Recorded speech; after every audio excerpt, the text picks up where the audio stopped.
Our event celebrates the Constitution Day for the Norway, which was in 1803. And the majority of settlers in this area came from Norwegian background when they immigrated here. So we just are honoring and remembering our grandparents who settled this country and enjoying being together and just enjoy the day. It started probably back in the 70s because there were so many of us with Norwegian heritage, and we were thinking of them in Norway, so we thought of having something to celebrate with them. Norway was originally governed by Denmark and Sweden. So they weren't separate entities. I think that it meant a lot to the Norwegians, instead of just being with, for example, with Denmark and then with Sweden. They wanted Norway as the country by itself.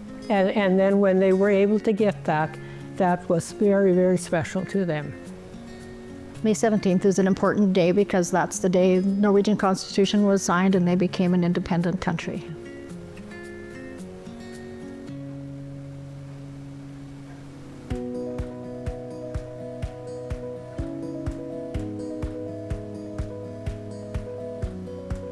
We celebrate the May 17th in Frontier by having a little program with a little bit of music. Norway has a lot of music involved with it. They do a lot of folk dancing. Yeah, they wear a national costume or a costume of some kind. And they have different styles for different areas around in Norway. Mine is called the Hardangerbuna, and this embroidery is called Hardanger. And they always have specific jewelry with them. Other ones have purses and lots of silver and things there. The mom and the aunties and the grandmas and the little kids all had their bunads, and the men wear costumes as well. And it was so fun to see everybody dressed up for this occasion. Well, we had a lot of items of Norwegian origin and so on laid out for people to look at and to see what, the things that represent our Norwegian heritage.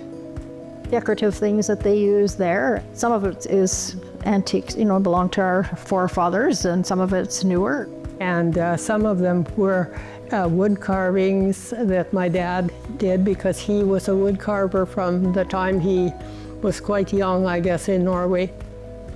There was just so much stuff there. Beautiful, beautiful, and very ornate and very Norwegian. And the biggest thing is we have a big food buffet. We basically have a lot of Norwegian baking specialties. Lefse is probably one of the main Norwegian items, and it's a potato. So it's made with mashed potatoes, and then a lot of people eat it with just butter, or some like white sugar, some like brown sugar, some like cinnamon, and you roll it up and devour. Krumkake, it's eggs, butter, sugar, and flour. You have a wooden cone-shaped roller that you roll it up, and it forms this cone shape when it gets hard. My husband is non-Norwegian. He's just Norwegian by marriage, but he likes all these foods, but he has different names for them. The sunbuckles, he calls them empty tarts, and the krumkake he calls funnels, but he enjoys it all. Yes, we had a wonderful turnout today. We had about 80 people, and everybody really enjoys it. Has been such a special thing.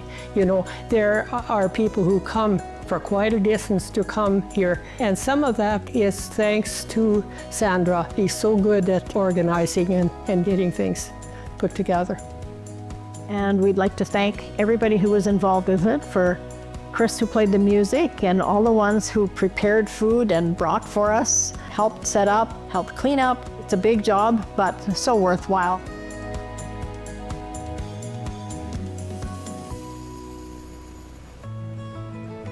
I have heard people say that they appreciate how open and friendly the people are in our community. Well, I like to think our community is top-notch as far as people caring for one another and helping each other out. At an event like this, nobody's a stranger, everybody will visit. I'm passionate about our community of Frontier. I think it's very important that we that we do events to bring our whole community and surrounding communities together. We have this event every year, and we've been doing it for, I think, 25 years now. And we will continue as long as we're able. I think it's really important for us to pass our Norwegian heritage down to our children and grandchildren. If we don't, it's going to be lost. I always think it's important for people to know about their heritage. It makes life richer. It is such a good thing because we meet together like this.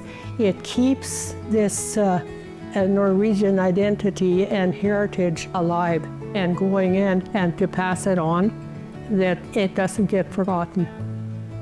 I would invite you to come, and if you should be in the area at the time, on the 17th of May next year in 2027.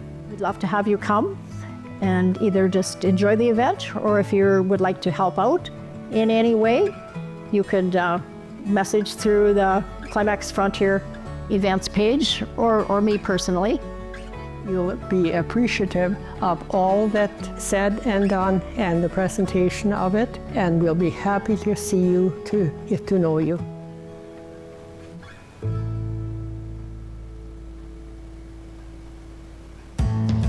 There's a story to tell in every community. What should we feature next on maxTV Local? Let us know at SaskTel.com/local.